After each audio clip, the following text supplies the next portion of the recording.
तो चलो यार अब आते हैं लूप्स पे। तो अब लूप क्या होता है? अब मैं तुम्हारे लाइफ वाले लूप की बात नहीं कर रहा, सोए उठे खाया रील्स या यूट्यूब देखी और फिर से सो गए। अब इस लूप की बात नहीं कर रहा, मैं कर रहा हूँ पाइथन वाले लूप की बात। तो ये क्या चीज़ होती है? तो पाइथन या फिर जनरली प्रोग्रामिंग लैंग्वेज के अंदर लूप में अलाउ करता है एक ब्लॉक ऑफ कोड को बार बार एग्जीक्यूट करने में। अब इसका मतलब क्या हुआ? चलो अब इसको अच्छे से समझेंगे अपन, क्योंकि बिना बेनिफिट के तो कोई अपन चीज़ करते नहीं है, तो इसका यूज़ क्यों करते हैं वो अभी जानेंगे। तो मान लो तुम्हें 1 से लेके 10 तक प्रिंट करने हैं, मैं तुम्हें कहूँ 1 से लेके 10 तक नंबर प्रिंट करो, तो तुम यूज़ करोगे, चलो मान लो तुमने प्रिंट का यूज़ किया, प्रिंट फंक्शन का यूज़ किया, प्रिंट 1 प्रिंट 2 प्रिंट 3 ऐसे करके 10 तक प्रिंट कर दिया, ठीक है। पर अगर मैं कहूँ तुम्हें प्रिंट करो 1 से लेके 1000 तक, या फिर 1 से लेके 1 करोड़ तक, या फिर 1 से लेके 1 ट्रिलियन तक, तब क्या करोगे? तब तो नहीं करने बैठोगे ना। अब मैं तुम्हें यहाँ पे अंडर एस्टिमेट नहीं कर रहा, ऑफ कोर्स तुम कर सकते हो, तुम पे मतलब मुझे तुम पे इतना विश्वास है कि तुम कर लोगे, अंडर एस्टिमेट नहीं कर रहा, पर इफेक्टिव वे नहीं है, और मतलब हम आलसी लोग हैं यार, इतना काम क्यों कर रहे हैं। तो अपन सिंपली जानेंगे लूप्स का यूज़ करके ये चीज़ करेंगे। तो अब एक एक करके जानते हैं। अभी मेनली 2 टाइप्स के लूप होते हैं पाइथन में, एक एक पे बात करेंगे। पहला होता है फॉर लूप और दूसरा होता है वाइल लूप। तो पहले फॉर लूप की बात करते हैं। तो इसके लिए मैं सिंपली लिखता हूँ फॉर, देन लिखता हूँ आई, और मैं एक्सप्लेन करूँगा अच्छी तरीके से। एक बार ये मैं लिख देता हूँ, देन करूँगा इन, देन करूँगा रेंज फंक्शन का यूज़। अब रेंज के अंदर क्या लेते हैं, जैसे कि 7 ले लेते हैं, ठीक है। और फिर अपन डालेंगे कोलन, देन एंटर प्रेस करेंगे, देन 4 का गैप छूट जाएगा। देन अपन यूज़ करेंगे प्रिंट फंक्शन का यूज़, और इसके अंदर आई डाल देंगे। अब मैं बताता हूँ कि इसके अंदर किया क्या अपन ने यूज़ कर रहे हैं अपन फॉर लूप का। अब फॉर लूप के लिए सबसे पहले अपन ने लिखा फॉर, और फिर चलो ये जान लेते कि रेंज क्या यूज़ आती है।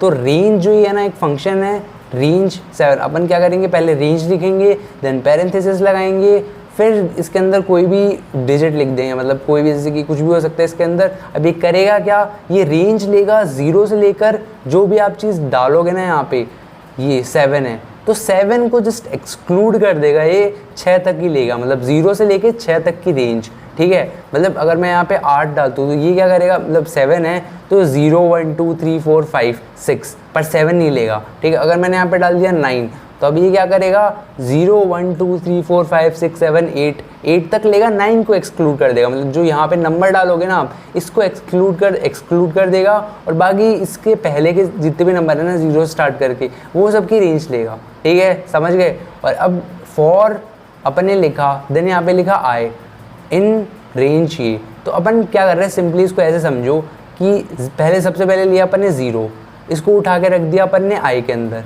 ठीक है। रेंज कहाँ से स्टार्ट हो रही है, 0 से स्टार्ट हो रही है ना। तो अपन ने क्या किया, पहले वाला जो पहला आइट्रेशन था, आइट्रेशन का मतलब होता है एक लूप है, जो एक लूप है ना वो एक बार कंप्लीट हो गया। और इसका मतलब अभी समझाऊंगा। पहले देख लो कि सबसे पहले रेंज क्या हुई, 0, ठीक है। 0 होते ही ये 0 उठ के किसमें आ गया, आई के अंदर, ठीक है। अब आई क्या हो चुका है, 0, फिर प्रिंट क्या हो जाएगा, 0, ठीक है। ये ऐसे घूम के जाएगा, मतलब ऐसे जाएगा, प्रिंट करेगा, देन फिर वापस चला जाएगा, मतलब एक आइट्रेशन कंप्लीट हो चुकी है। फिर ऊपर जाके दिखेगा कि नेक्स्ट आइटम कौन सा है, नेक्स्ट आइटम हुआ 1। तो अब ये 1 क्या करेगा, इसके अंदर से 1 उठाएगा और आई के अंदर डाल देगा। और अब क्या हो चुका है, आई 1, पहले 0 था, अब 1 हो चुका है, और ये प्रिंट क्या कर देगा, 1। और फिर ये ऊपर जाएगा रेंज की तरफ, ठीक है। और रेंज क्या है, अब हो जाएगी 2, मतलब सीक्वेंस में चलेगा, ठीक है। 1 पहले 0 थी, फिर 1 हुई, फिर 2 होगी, फिर सो ऑन, मतलब सो ऑन, मतलब 0 से लेके स्टार्ट होगा, फिर आगे तक जाएगा 8 तक, और वो आई के अंदर डलती जाएगी वैल्यू। और फिर जो भी यहाँ पे कोड लिखेंगे ना अपन, जैसे यहाँ पे प्रिंट कर रहे हैं अपन आई को, आई प्रिंट हो जाएगा जो भी यहाँ पे वैल्यू होगी, ठीक है। अपन बाद में कॉम्प्लेक्स करेंगे, तो उसके लिए देख लें, अभी देख लेते हैं कि आंसर क्या है। एक बार रन, मतलब कोड को रन कर लेते हैं, जस्ट वेट। देखो क्या हुआ, 0 से लेके 8 तक प्रिंट हो गया। क्यों, क्योंकि सबसे पहले 0 आया, रेंज कहाँ से स्टार्ट होती है, 0 से, 0 गया आई के अंदर, प्रिंट हो गया आई विच इज़ 0, फिर गया ऊपर रेंज की तरफ, मतलब एक आइट्रेशन कंप्लीट हो गया। जब 0 पूरा कंप्लीट हुआ ना, 0 प्रिंट हुआ, तब एक आइट्रेशन। अब इसमें कितने आइट्रेशन हुए, 9 आइट्रेशन, क्योंकि 0 से लेके ये 0 वाली एक आइट्रेशन, दूसरी आइट्रेशन, तीसरी आइट्रेशन, वो पूरा घूम के चक्कर लगा रहा है, ऐसे मान लो, ठीक है। और फिर सेकंड पे गई, first second third so on, ठीक है, समझ गए। और यही था। तो और मतलब बाद में कॉम्प्लेक्स करेंगे ना तो अच्छे से समझ में आ जाएगा, अभी इतना समझ लो, ठीक है। और दूसरा होता है अपना वाइल, और वाइल मतलब सेम ही एक ही थाली के चट्टे बट्टे हैं दोनों, बस बात ये है कि मान लो कि इनको लिखने का ढंग अलग है, बाकी काम सेम है कि लूप है, मतलब एक ही जो कोड को है ना बार बार एग्जीक्यूट करते हैं ताकि अपन को काम बचा सके अपन, ठीक है। जैसे अपन को यहाँ पे मैं मतलब 1,00,000 तक कितना भी कर सकता हूँ अगर मेमोरी में जगह है तुम्हारी, ठीक है, मेरी में है तो बट आई डोंट लाइक, ठीक है। अब मैंने यहाँ पे किया क्या, अब मैं वाइल लूप बताता हूँ क्या होता है। तो वाइल के लिए अपन सिंपली करेंगे i इक्वल्स टू 0, लिखने का ढंग अलग है, मतलब जो सिंटैक्स है ना वो अलग है। तो मैंने यहाँ पे लिखा वाइल का यूज़ कर रहे तो वाइल लिखा, ठीक है। और अभी बताता हूँ ये चीज़ कर क्या रही है।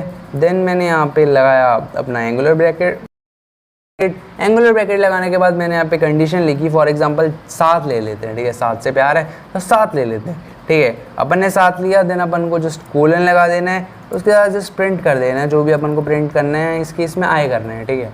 और फिर अपन एंटर दबाएंगे, फिर करना है अपन को आई प्लस प्लस वाली चीज़ होती है ना वो सी में होती है, अगर कोई सी बढ़ गया है तो अपन इसमें करेंगे प्लस एंड देन अपन करेंगे प्लस एंड देन करेंगे इक्वल्स टू, देन करेंगे 1। अब मैंने यहाँ पे क्या चीज़ की मैं बताता हूँ। उसमें क्या कर रहे थे अपन, उसमें कोई कंडीशन नहीं थी, इसमें अपन ने मतलब कंडीशन थी पर उसमें रेंज ले रहे थे। अभी मतलब पहले ये चीज़ बता देता हूँ फिर क्लियर हो जाएगा। देखो मैंने i इक्वल्स टू 0 लिया, मतलब 0 है वो उठ के आ गया i के अंदर, ठीक है।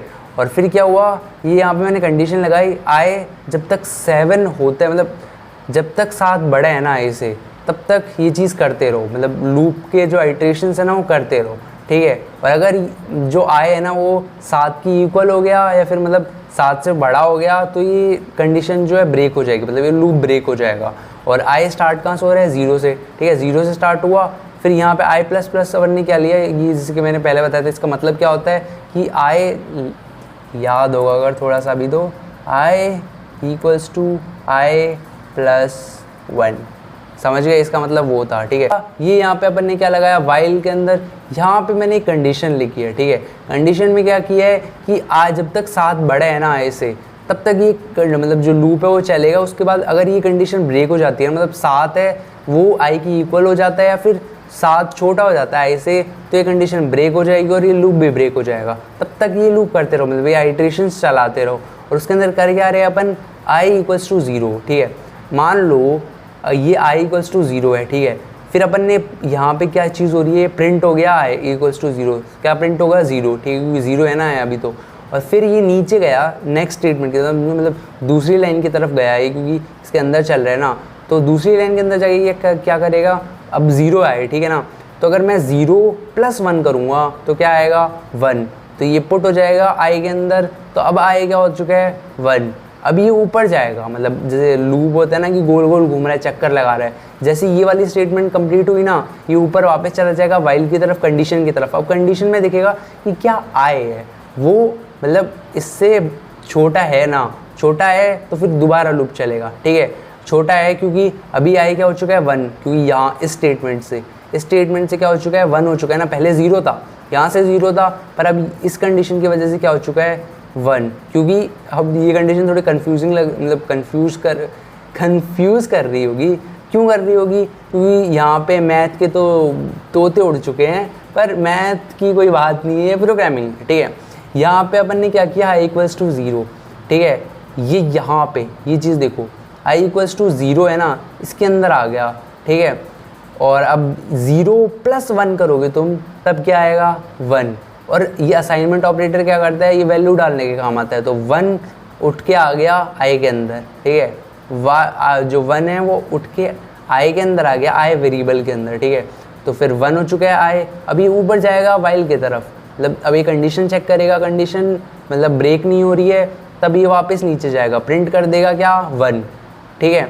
और फिर अब ये सेकेंड लाइन की तरफ बढ़ेगा, तब क्या है, अब है i 1 है, ठीक है। तो अब इस i की जगह 1 आ जाएगा, 1 प्लस 1 करोगे तो कितना होगा 2, असाइनमेंट ऑपरेटर की वजह से ये i के अंदर आ जाएगा 2, ठीक है।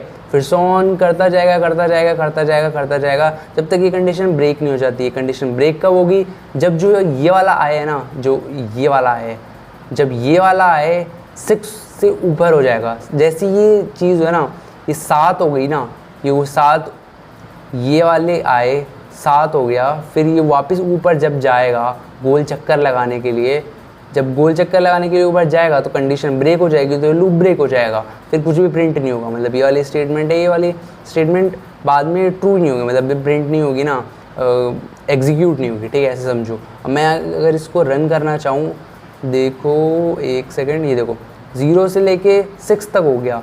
क्यों 7 क्यों नहीं हुआ? 7 इसलिए नहीं हुआ क्योंकि यहाँ पे अपन ने कंडीशन लगाई है, ये कंडीशन ब्रेक होते ही वो जो कोड है वो एग्जीक्यूट करना बंद कर दे। अब एक दो चीज़ों का ध्यान रखना यार, ध्यान क्या रखना कि यहाँ पे ना तुम ये कंडीशन, मतलब कंडीशन क्या, ये जो i++ है ना, ये लिखना मत भूल जाना। अगर तुमने ये चीज़ लिखना भूल गई ना तो ये क्या हो जाएगा, इनफाइनाइट लूप बन जाएगा, क्योंकि ये लूप तो कभी ख़त्म ही नहीं होगा ना, कंडीशन तो कभी ब्रेक ही नहीं होगी, क्योंकि i++ तो हो ही नहीं रहा, मतलब जो i है वो बढ़ ही नहीं रहा, बढ़ेगा नहीं तो वो सेम रहेगा, तो कंडीशन ब्रेक नहीं होगी, और कंडीशन ब्रेक नहीं होगी तो क्या बन जाएगा, इनफाइनाइट लूप। अभी चीज़ दिखाता हूँ, तो ये कर दोगे तो कंप्यूटर की स्थिति हो जाएगी, ठीक है। सिंपली ये देखो, ये करता गया, ये देखो कितना जा रहा है भाई, ये देखो। मैं यहाँ से एक बार स्केल देखने की कोशिश करोगे तो मैं यहाँ से दिखाने की कोशिश करता हूँ, मतलब बहुत ज़्यादा है भाई, ये ऊपर करता जाएगा, मैं नीचे करने की कोशिश कर रहा हूँ, देखो अब ये चीज़ नीचे हो रही है, ये इनफाइनाइट है भाई, मेमोरी पूरी भर देगी तुम्हारी, मतलब जितनी है ना, एक टाइम के बाद ओके ब्रेक हो जाएगा, पर मतलब बहुत ही ज़्यादा इनफाइनाइट तक, मतलब इनफाइनाइट अभी तो हाइपोथेटिकल है वो, पर मतलब बहुत ज़्यादा प्रिंट करने लग जाएगा, एक लिमिट आती है उसके बाद नहीं करेगा, पर वो कंप्यूटर पे है तुम्हारे, ठीक है, मेमोरी पूरी भर देगा। इसी की वजह से प्रोग्राम जो तुम्हारा क्रैश हो जाएगा, जो भी तुम वेबसाइट बनाने की कोशिश करोगे या कुछ करने की कोशिश करोगे वो क्रैश हो जाएगा। इसीलिए ये ध्यान रखना कि मतलब छोटी छोटी गलती है कि i++ लगाना भूल गए, पर उसके चक्कर में कितनी बड़ी गलती हो सकती है, इसीलिए समझ गए। अब मैं यहाँ पे कंडीशन लिख देता हूँ, एक सेकेंड, अपनी वाली वो कंडीशन लिखते हैं, ठीक है, i+1, ठीक है, ये कंडीशन हो चुकी है। अब मैं करता हूँ यहाँ पे, एक सेकेंड इसको डिलीट कर देता हूँ, एक सेकेंड, अब करता हूँ रन। हाँ देखो 0 से लेके 7 तक प्रिंट हो गया, ठीक है, क्योंकि मैंने यहाँ पे i++ लगाया है, अगर नहीं लगाता तो क्या होता, इनफाइनाइट जो प्रोग्राम है वो रन करता जाता, क्योंकि कंडीशन ब्रेक नहीं होती, दैट्स वाई यू नो, ठीक है, गलती मत करना, ठीक है, समझ गए, स्थिति मत करना प्रोग्राम की, जिसने तुम्हें जॉब दी है, फिर जो तुम कंप्यूटर का यूज़ कर रहे हो उस पर थोड़ी मेहरबानी करना, ठीक है, समझ गए। So this was all about loop का खेल आता है ये। तो अब अपन बात करेंगे अगले वीडियो में और चीज़ों के बारे में पाइथन में। So I guess this was the video and I will see you next time when we will explore something new.